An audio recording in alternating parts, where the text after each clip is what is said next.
The Psalms are unique largely because just of the raw humanity we see there.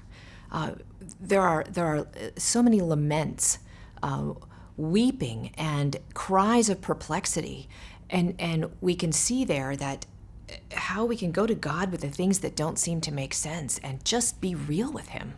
So we see that like no other book in the Bible.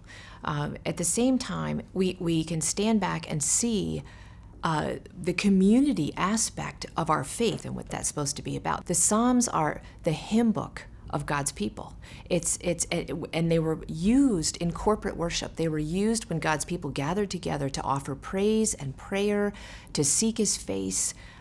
And we find in them too invitations to outsiders, those outside the faith, to come in, join in the worship, join in these benefits and privileges of belonging to the people of God. So there's hints of the gospel all through there.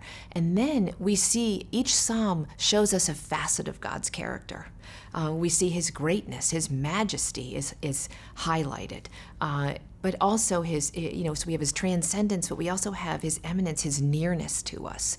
And we watch how, as the psalmists pour out their hearts to God, and as they look at Him, as they focus on Him, and see who He really is, and how their own thoughts change, how their emotions change, and how they play together. So, like no other book of the Bible, we see how God's character influences our thoughts about life, about God, about each other, about everything.